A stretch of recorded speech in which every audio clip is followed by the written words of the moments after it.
أعوذ بالله من الشيطان الرجيم.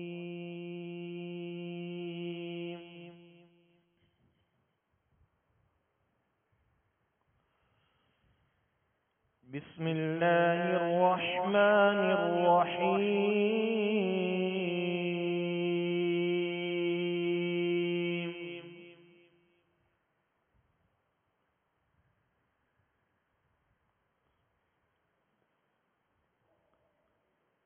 ألم تر كيف فعل ربك بأصحاب الفيل؟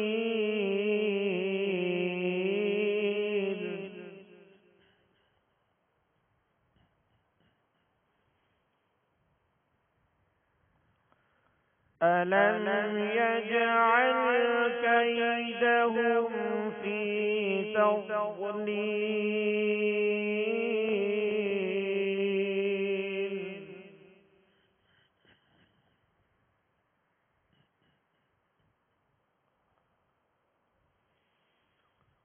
ألم تر كيف فعل ربك بأصحاب الفيل؟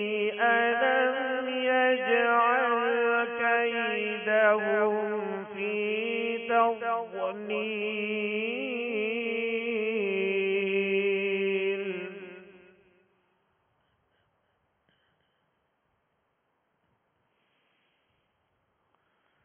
وأرسل عليهم طيرا أبابيل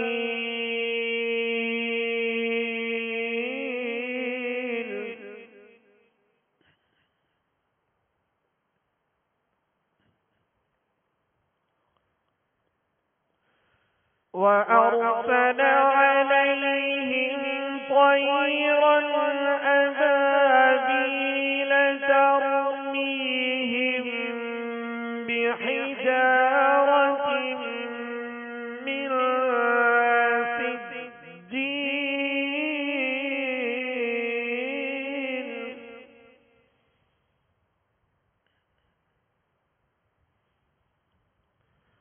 فجعلهم كعصف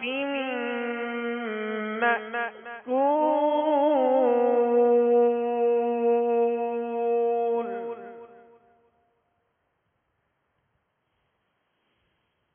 ترميهم بحجارة من سجيل فجعلهم كعصف مأكول.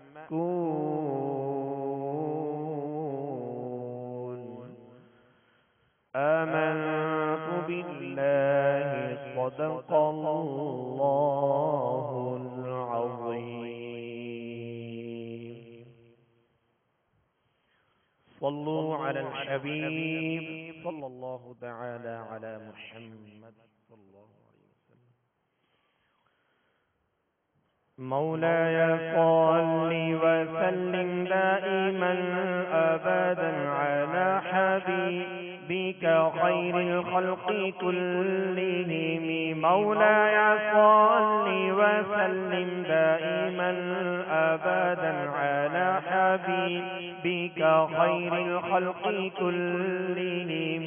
هو الحبيب الذي ترجى شفاعته، هو الحبيب الذي ترجى شفاعته لكل حول من الأحوال مقتحم. مولاي صل وسلم دائما أبدا على حبيبك خير الخلق كلهم. يا ربي بالمصطفى بلغ مقاصدنا، يا ربي بالمصطفى، يا ربي بالمصطفى بلغ مقاصدنا واغفر لنا ما مضى يا واسع الكرم. مولاي صل وسلم دائما أبدا على حبيبك خير الخلق كلهم. مولاي صل وسلم دائما أبدا على حبيبك خير الخلق كلهم. الحمد لله رب العالمين، والصلاة والسلام على سيد المرسلين. أما بعد فأعوذ بالله من الشيطان الرجيم. بسم الله الرحمن الرحيم. الصلاة والسلام عليك يا رسول الله، الصلاة والسلام عليك يا حبيب الله، الصلاة والسلام عليك يا نبي الله، وعلى آلك وأصحابك يا نور الله.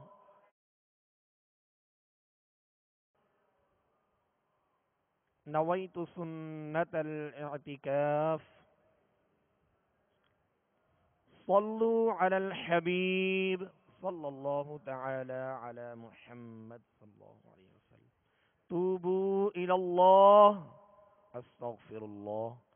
صلوا على الحبيب صلى الله تعالى على محمد صلى الله عليه وسلم.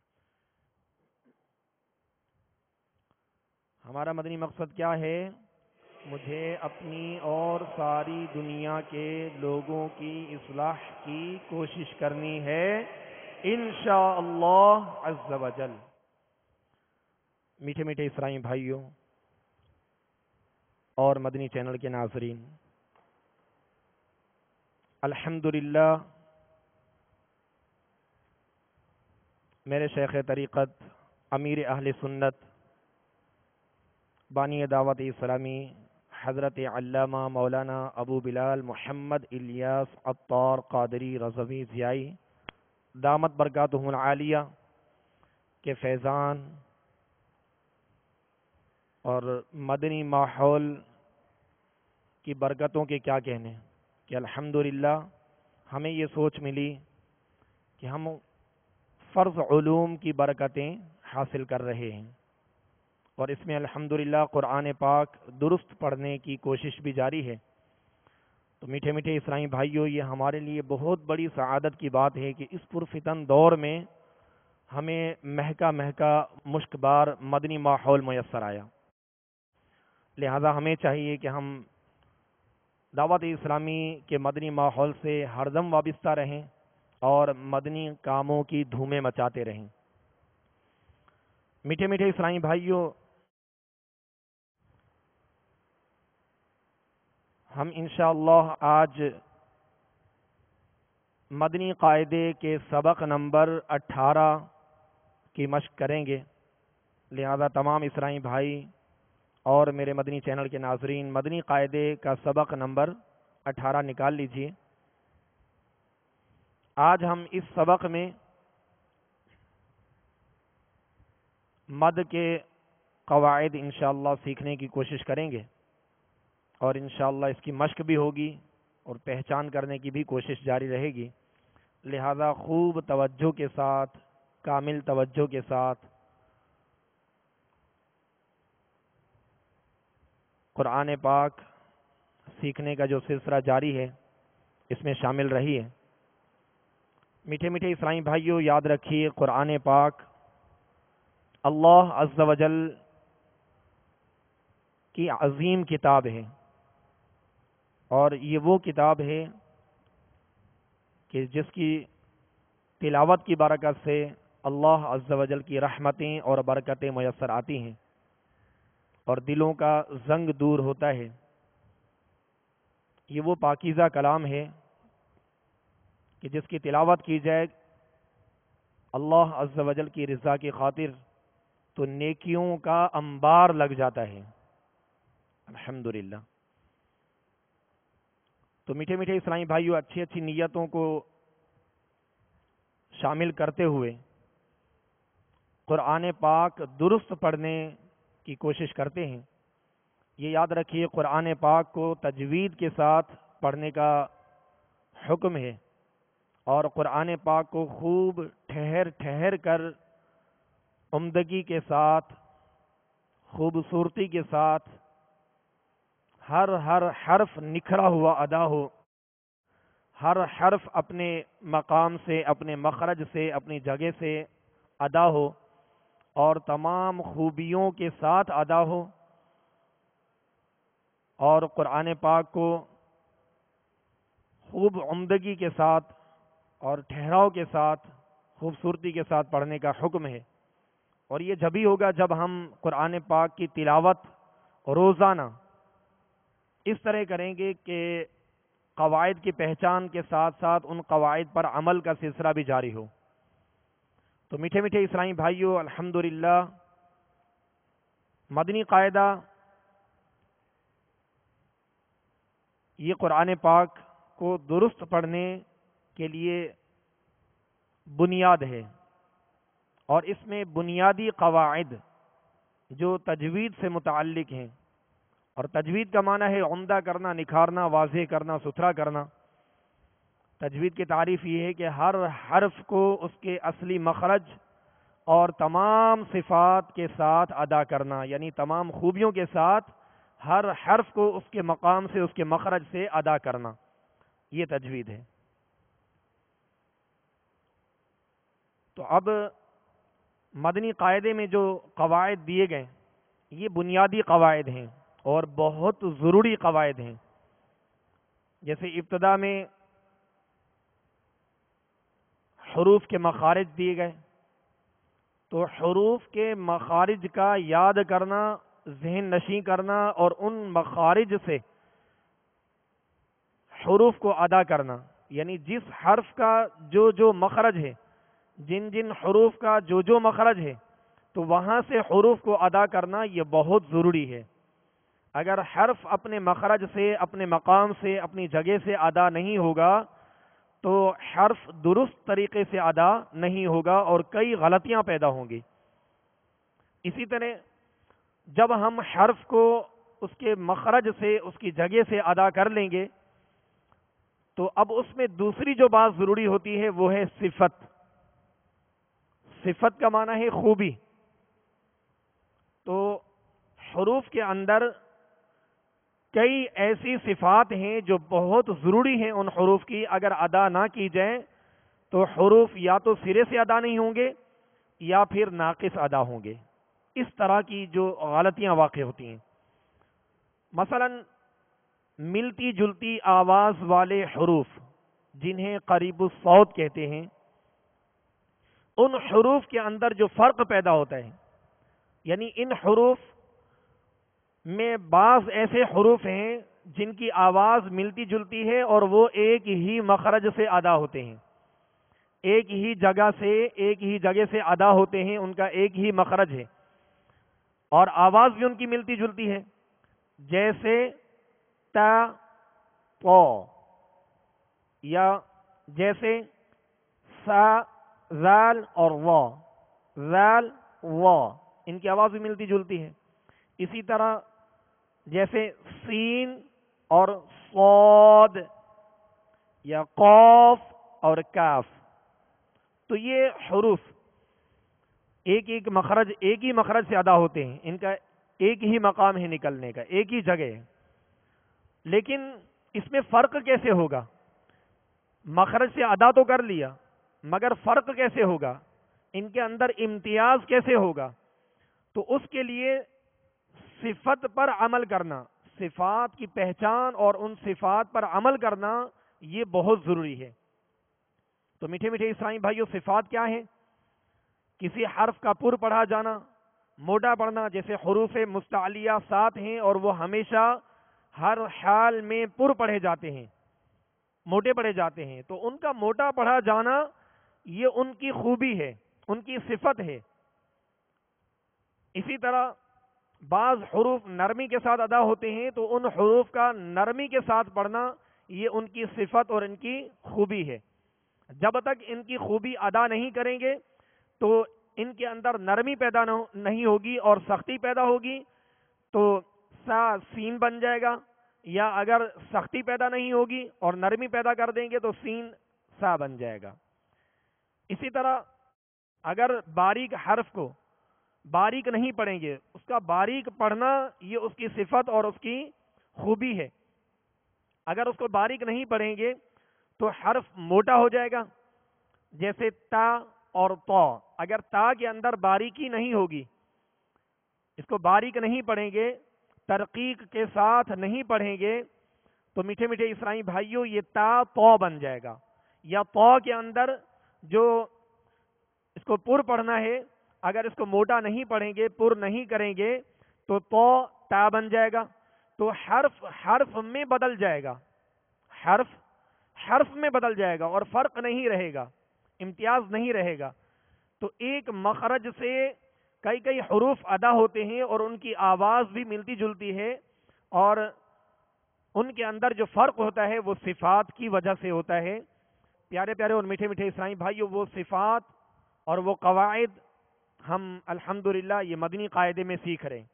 اسی طرح غنہ کرنا، مد کرنا، یہ قرآن پاک کا حسن اور قرآن پاک کا زیور ہے۔ اس سے قرآن پاک کی تلاوت میں خوبصورتی پیدا ہوتی ہے، اور قرآن پاک کو خوبصورت انداز میں پڑھنے کا حکم ہے، لطافت کے ساتھ، بغیر تکلف کے اور بغیر ٹیڑھا پن کے قرآن پاک کو پڑھنے کا حکم ہے۔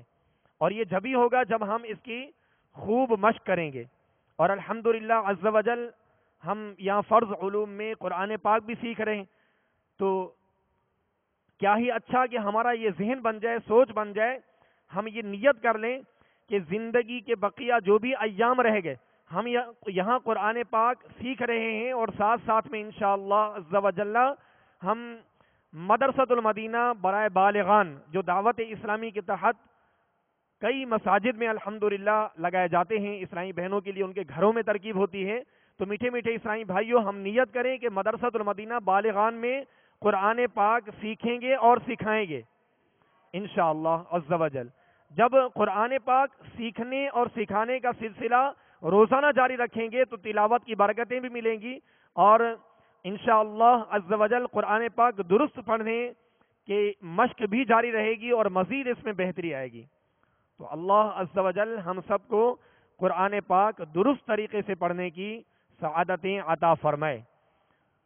میٹھے میٹھے اسلامی بھائیو، اب انشاءاللہ عز و جل ہم مدنی قاعدے کے سبق نمبر 18 کی مشق کریں گے، لہذا تمام اسلامی بھائی اور میرے مدنی چینل کے ناظرین مدنی قاعدے کا سبق نمبر 18 نکال لیجئے۔ صلو علی الحبیب صلی اللہ تعالی علی محمد صلی اللہ علیہ وسلم۔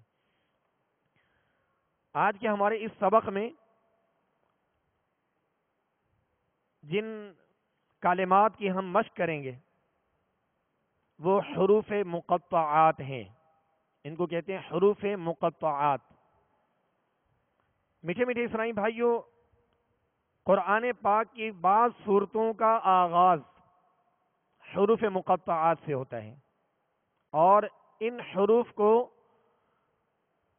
پڑھنے کا جو درست طریقہ ہے وہ یہ ہے کہ جیسے الگ الگ حرف کا نام لیا جاتا ہے، اسی طرح ان حروف کو پڑھا جاتا ہے، یعنی منفرد یا حروف مفردات کو جیسے ہم نے پڑھا تھا سبق نمبر 1 میں الف سے یا تک، جو الگ الگ حروف کو ہم نے ادا کیا، تو حروف مقطعات، یہ حروف مقطعات قرآن پاک کی بعض صورتوں کے آغاز میں آتے ہیں، اور ان حروف مقطعات کے اندر مد بھی ہے۔ انہی حروف مقطعات کے اندر اگر قواعد ادغام کے یا اخفاء کے لگیں گے تو وہاں غنہ بھی کریں گے، اور ان حروف کے اندر مد اصلی یعنی حروف مدہ بھی ہیں، اور اس کے اندر مد لازم بھی ہے، مد لازم اور مد لین لازم کے قواعد بھی اس میں ہیں۔ اعوذ باللہ من الشیطان الرجیم،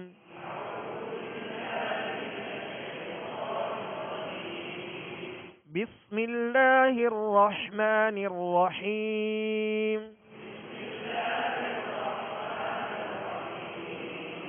مدنی قاعدے کے سبق نمبر 18 کی سطر نمبر 1۔ صاد.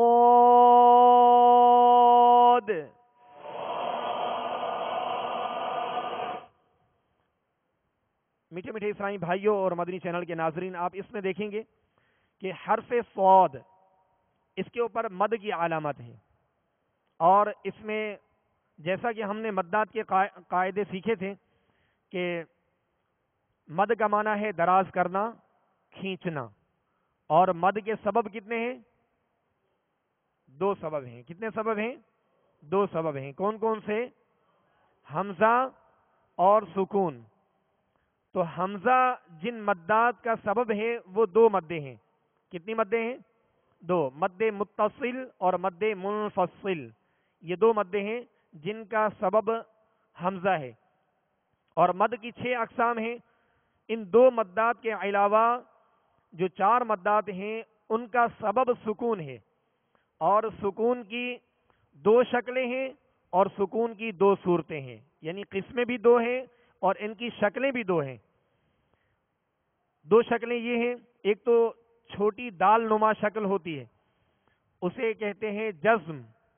تو یہ جزم ایک سکون کی علامت ہے. اور دوسری جو اس کی شکل ہے وہ ہے تشدید، یعنی 3 دندانوں والی شکل کو تشدید کہتے ہیں، اور تشدید بھی سکون کی ایک شکل ہے. تو یہ 2 شکلیں ہیں، اور سکون کی قسمیں 2 ہیں، سکون اصلی اور سکون عارضی. تو میٹھے میٹھے اسلامی بھائیوں، حرف مد کے بعد اگر سکون لازم آ جائے، سکون اصلی آ جائے، سکون اصلی کو سکون لازم بھی کہتے ہیں، تو سکون اصلی آ جائے تو وہاں کون سی مد ہوگی؟ مد لازم. کون سی مد ہوگی؟ مد لازم. اور اس مد لازم کو 4-5 الف تک ہم کھینچ سکتے ہیں. 4-5 الف تک ہم کھینچ سکتے ہیں. اور اگر حروف لین کے بعد سکون اصلی آ جائے، حروف لین کے بعد سکون اصلی آ جائے تو وہاں لین لازم ہوگی، مد لین لازم ہوگی.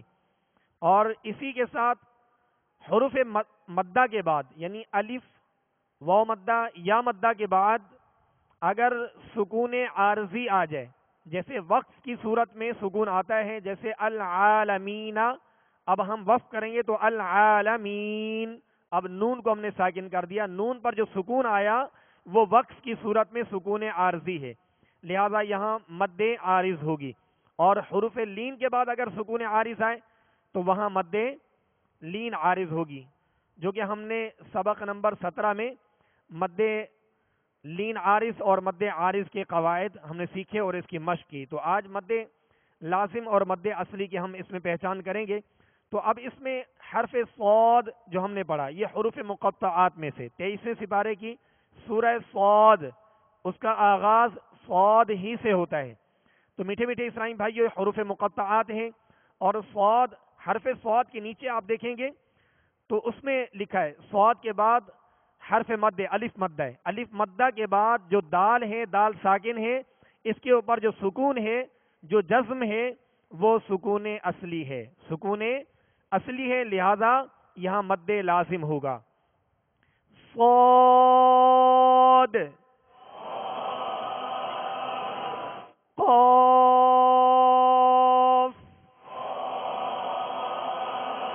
اب یہ جو قاف ہے 26ویں سپارے کی ایک سورت ہے، اس سورت کو سورہ قاف کہتے ہیں، اور اس کا آغاز بھی حرف قاف سے ہوتا ہے، اور یہ حروف مقطعات کہلاتے ہیں. اسی کے نیچے آپ دیکھیں گے قاف کے ساتھ الف مدہ، اور الف مدہ کے بعد فا ساکن ہے، فا پر جزم کی علامت ہے، اور یہ سکون اصلی ہے، لہذا یہاں مد لازم ہوگا. قاف،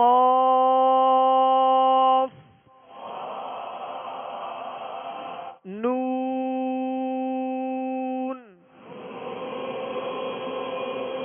نون کی جب مد کریں گے تو وہ مد کی آواز ناک میں نہ جائے.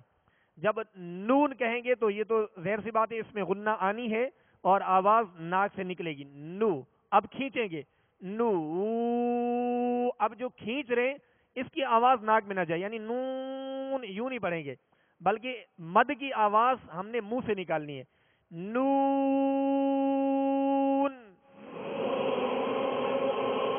اور معروف طریقے سے پڑھیں گے. معروف جبھی ہوگا جب ہونٹوں کو کامل گول کریں گے، ورنہ ہونٹوں کو گول اگر نہیں کریں گے تو مجہول پڑھا جائے گا، نون ہو جائے گا. لہذا ہونٹوں کو کامل گول کر کے اس کی مد کریں گے. نون.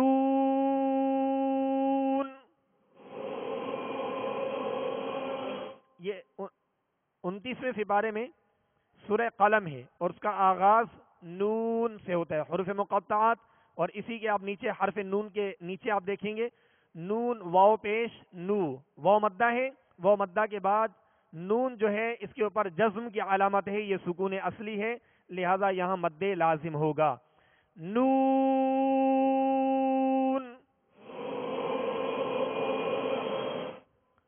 طہ.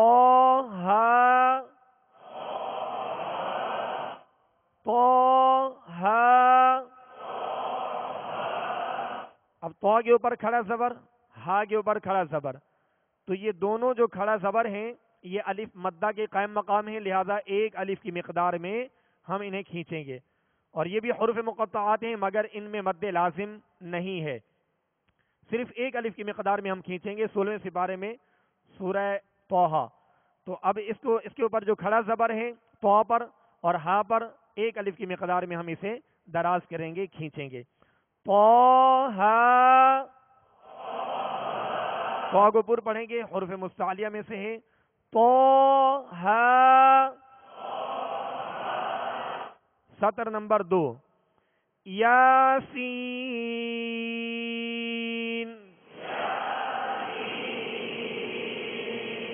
سین میں سیٹی کی آواز ہوگی، یا پر کھڑا زبر ہے، الف مدہ کے قائم مقام ہے، لہذا ایک الف کی مقدار میں کھینچیں گے. اور سین پر مد لازم ہے.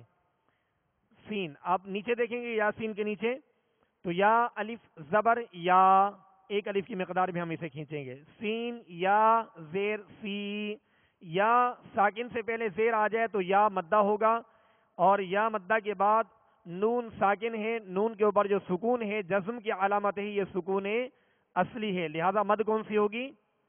مد لازم ہوگا. یاسین.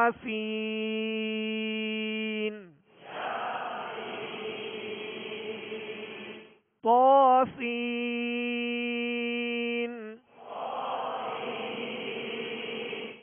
تو پر کھڑا زبر اور سین پر مد لازم ہے.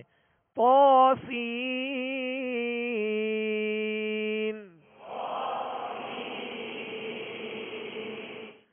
حامیم.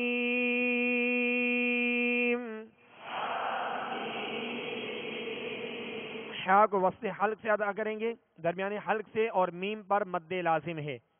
میم پر کون سی مد ہے؟ مد لازم. حامیم.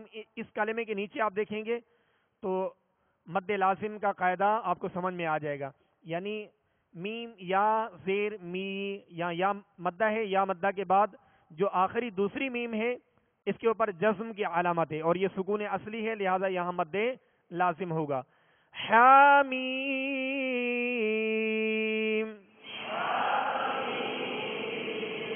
اس کی جب زیر ادا کریں گے تو آواز کو کامل گرائیں گے، آواز کو گرا کر ادا کریں گے ورنہ مجہول پڑھا جائے گا. اس کو معروف پڑھنے کے لیے آواز کو گرا کر. حامیم.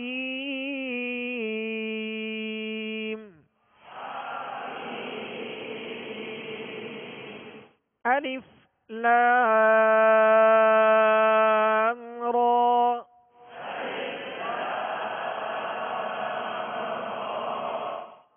یہ حروف مقطعات ہیں اور اس کلمے کے آپ نیچے دیکھیے الف حمزہ زبر ا، لام فا زیر لف، الف الف. تو یہ جو ہم الف کہتے ہیں نا شروع میں، جو مدنی قاعدے کے سبق نمبر 1 میں بھی دیا گیا، تو اس کی اب ہجے آپ یہاں دیکھ لیجیے. الف الف. حمزہ پر زبر ہے اور اس کو کھینچیں گے نہیں، بغیر کھینچے بغیر جھٹکا دیے آواز اور منہ کھول کر ادا کریں گے. لف لام فا زیر لف.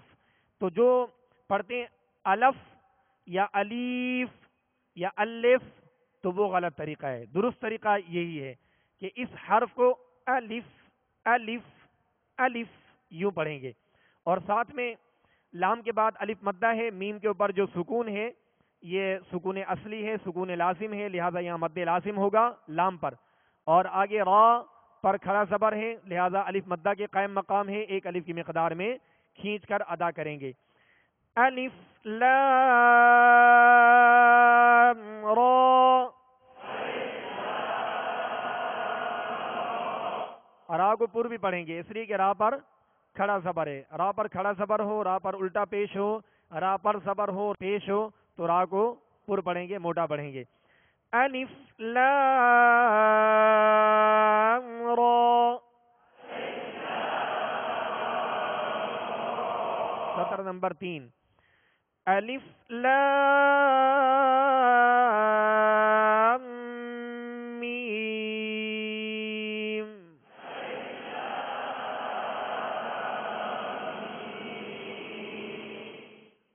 الف لام، لام کے ساتھ الف مدہ اور میم پر جزم کی علامت ہے، سکون اصلی ہے، لہذا مد لازم ہوگا. اور میم ساکن کے بعد دوسری میم ہے، میم ساکن کے بعد دوسری میم ہے. قاعدہ کون سا ہے؟ ادغام شفوی. میم ساکن کے ہم نے 3 قاعدے سیکھے تھے اور 3 ہی قاعدے ہیں: اظہار شفوی، ادغام شفوی اور اخفاء شفوی. تو ادغام شفوی کا قاعدہ یہ ہے کہ میم ساکن کے بعد دوسری میم آ جائے تو ادغام شفوی ہوگا اور ایک الف کی مقدار میں غنہ کریں گے. اور میم ساکن کے بعد حرف با آئے تو وہاں اخفاء شفوی کا قاعدہ ہوگا، ایک الف کی مقدار میں غنہ کریں گے. میم ساکن کے بعد ان دونوں حروف حرف میم حرف با کے علاوہ کوئی بھی حرف آ جائے تو وہاں اظہار شفوی ہوگا، یعنی بغیر غنہ کے اظہار کر کے پڑھیں گے. لہذا یہاں میم ساکن کے بعد دوسری میم ہے اور یہاں قاعدہ ادغام شفوی کا ہے. اور میم کے بعد یا مدہ ہے. یا مدہ کے بعد آخری جو میم ہے اس کے اوپر جو سکون ہے وہ سکون لازم ہے، سکون اصلی ہے، جزم کی علامت، لہذا یہاں مد لازم ہوگا. لام اور میم پر دونوں پر مد لازم ہے. الف لام میم.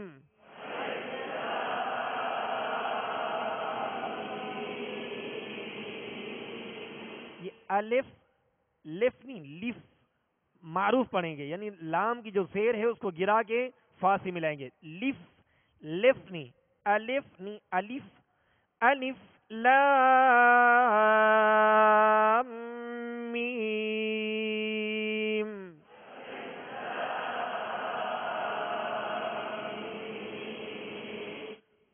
الف لام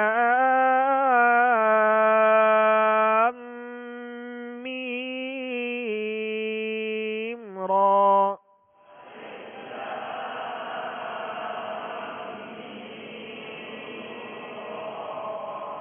الف لام کے بعد الف مدہ، اس کے بعد میم پر سکون اصلی ہے، لہذا یہاں مد لازم ہوگا. میم ساکن کے بعد دوسری میم ہے، لہذا یہاں ادغام شفوی کا قاعدہ ہے، ایک الف کی مقدار میں غنہ کر کے پڑھیں گے. اور آگے یا مدہ کے بعد میم ساکن ہے اور اس کے اوپر جو سکون کی علامت ہے یہ سکون اصلی ہے، لہذا مد لازم ہوگا. اور میم ساکن کے بعد را ہے. قاعدہ کون سا ہے؟ میم ساکن کے بعد حرف با بھی نہیں کہ اخفاء شفوی ہو، دوسری میم بھی نہیں کہ یہاں ادغام شفوی ہو، تو کون سا قاعدہ تیسرا؟ اظہار شفوی، لہذا غنہ نہیں کریں گے اور را کو ایک الف کی مقدار کھینچ کر ادا کریں گے. الف لام میم را.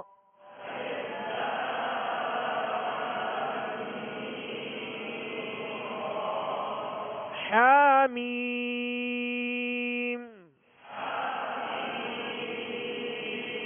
حا پر جو کھڑا زبر ہے الف مدہ کے قائم مقام ایک الف کی مقدار کھینچیں گے اور آگے میم پر مد لازم ہے.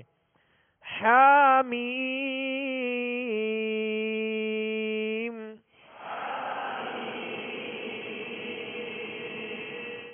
عین سین قاف.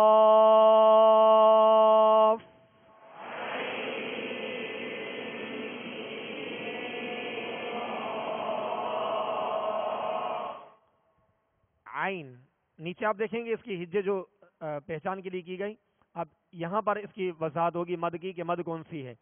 یا لین ہے, یا ساکن سے پہلے زبر ہو تو یا لین ہوگا, یا لین کے بعد نون پر جو جزم ہے, جو سکون ہے, یہ سکون اصلی ہے. مد کون سا ہوگا جی؟ مد لین لازم. کون سی مد ہے؟ مد لین لازم. اور اسی میں آپ دیکھیے نیچے نون ساکن کے بعد سین ہے, قاعدہ کون سا ہے؟ اخفا کا. ایک الف کی مقدار میں یہاں غنہ بھی کریں گے. آگے یا مدہ ہے, یا مدہ کے بعد نون ساکن ہے, اس پر سکون اصلی ہے, لہذا مد لازم ہوگا. اور نون ساکن کے بعد حرف قاف ہے, حروف اخفا میں سے قاعدہ کون سا ہے؟ اخفا. اور یہاں پر بھی ایک الف کی مقدار میں غنہ کریں گے. قاف کے بعد الف مدہ ہے, الف مدہ کے بعد فا پر سکون اصلی ہے, لہذا مد لازم ہوگا. عین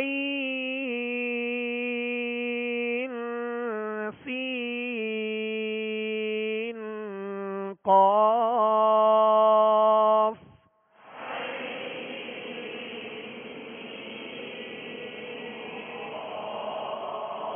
میٹھے میٹھے اسلام بھائیو, ہر مد کی مقدار ایک جیسی رکھیں, یعنی مد لازم ہے تو عین پر بھی مد لازم لین لازم ہے, سین پر مد لازم ہے, قاف پر مد لازم ہے, تو 3 مدات لازمہ آ رہی ہیں.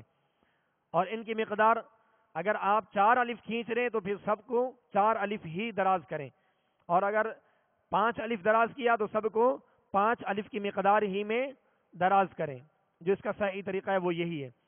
لہذا غنے بھی کرنے ہیں, جو اخفاء کے 2 غنے آ رہے ہیں وہ بھی کرنے ہیں, اور مد کو بھی دراز کرنا ہے. عین سین قاف.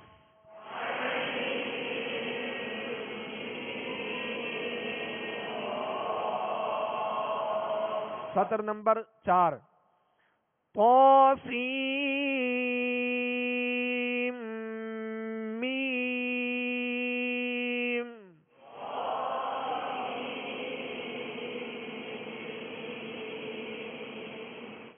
تو پر کھڑا زبر ہے, ایک الف کی مقدار کھینچیں گے. اور اب نیچے دیکھیں حروف مقطعات ہیں, حرف اس کلمے کے نیچے سین کے بعد یا مدہ, یا مدہ کے بعد نون پر سکون اصلی ہے, لہذا مد لازم ہوگا. اور نون ساکن کے بعد حرف میم ہے, قاعدہ بتائیے کون سا ہوگا جی؟ ادغام شفوی جب ہوگا جب میم ساکن کے بعد آئے گا. یہ نون ساکن کے قواعد ہیں. ہم نے نون ساکن اور تنوین کے 4 قاعدے سیکھے تھے, اظہار, اخفاء, ادغام, اقلاب. تو نون ساکن کے بعد یہاں حرف میم ہے. میم کون سے حروف میں سے ہے؟ حروف یرملون. اور حروف یرملون اگر نون ساکن تنوین کے بعد آ جائیں تو قاعدہ کون سا ہوگا؟ ادغام ہوگا. ایک الف کی مقدار 4 حروف میں غنہ کریں گے, اور لام اور را کو بغیر غنہ کے ادا کریں گے. لہذا یہاں نون ساکن کے بعد حرف میم ہے یرملون میں سے, اور یہاں ادغام کر کے ایک الف کی مقدار کے ساتھ غنہ کریں گے. اور آگے میم کے بعد یا ساکن, یا ساکن کے بعد آخر میں میم ہے, میم پر بھی جزم کی علامت ہے, یہ سکون اصلی ہے, لہذا یہاں مد لازم ہوگا. طاسیم میم.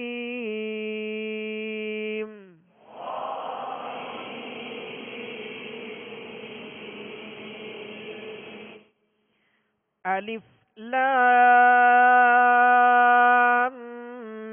میم صاد.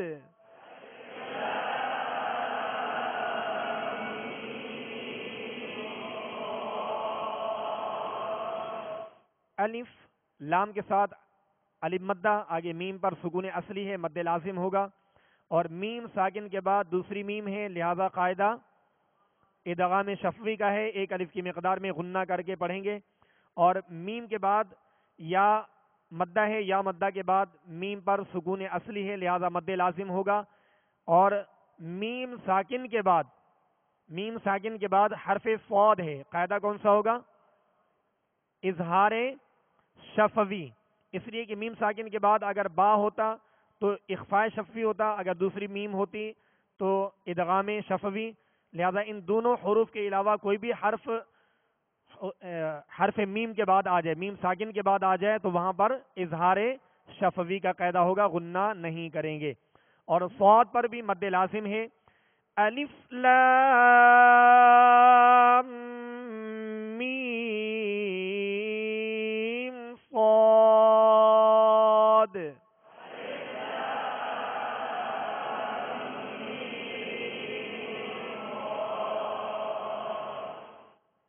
الف لام میم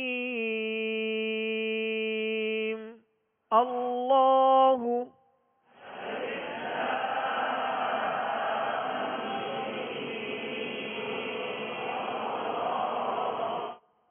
اس کو ملانے کا بھی ایک طریقہ ہے. جب ملائیں گے تو میم پر اگرچہ سکون اصلی ہے، سکون لازم ہے اور وقف وصل دونوں میں باقی رہتے ہیں، مگر آگے اس میں جلالت اللہ عز و جل کا لام جو ہے وہ ساکن ہے، یعنی اس پر سکون ہے بشکل تشدید. تو ساکن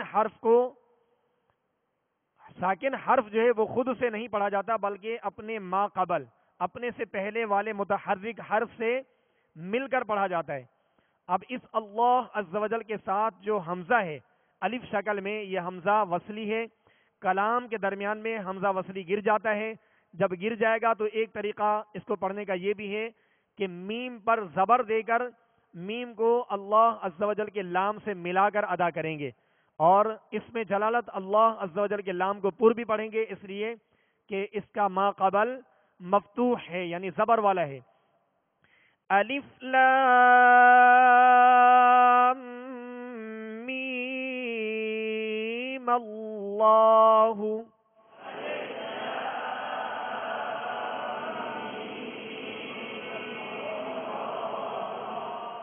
کاف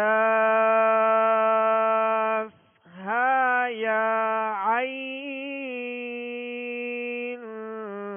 صاد.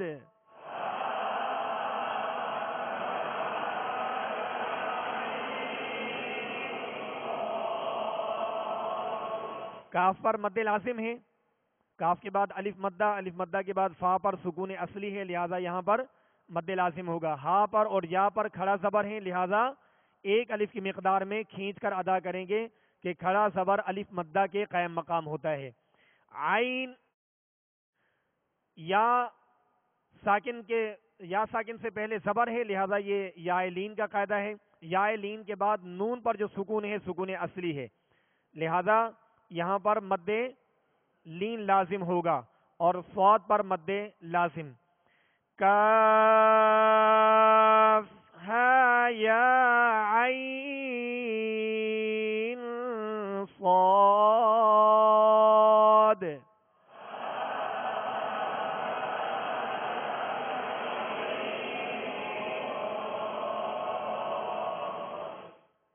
صلو علی الحبیب صلی اللہ تعالی علی محمد صلی اللہ. اب انشاءاللہ عز و جل قرآن پاک کے عامہ سپارے، تیسرے سپارے کی سورۃ التکاثر، اس کی ہم مشق کریں گے، لہذا تمام اسلامی بھائی قرآن پاک کے تیسرے سپارے کی سورۃ التکاثر نکال لیجیے. اعوذ باللہ من الشیطان الرجیم. بسم اللہ الرحمن الرحیم.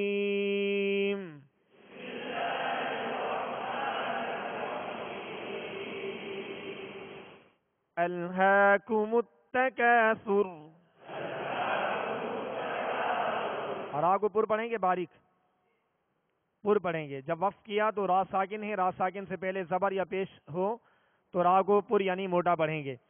الہاکم التکاثر حتی زرتم المقابر کلا سوف تعلمون. تعلمون یہاں مد کون سی ہے؟ مد نون کو ہم نے وہ مدہ ہے، وہ مدہ کے بعد نون کو ہم نے وقف کی صورت میں ساکن کیا تو یہ سکون عارضی ہے، لہذا مد عارض ہوگا. کلا سوف تعلمون ثم کلا سوف تعلمون.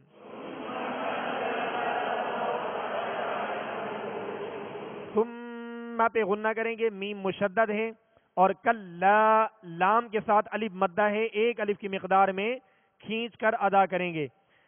ثم کلا سوف تعلمون.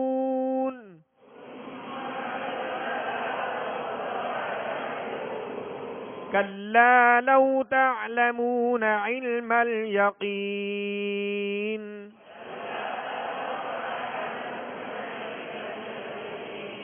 لترون الجحیم. ثم لترونها عین الیقین.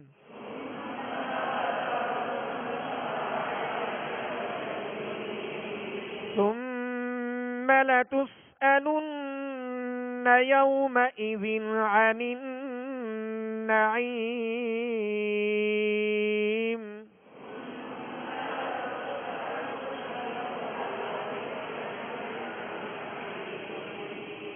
صدق الله العظيم.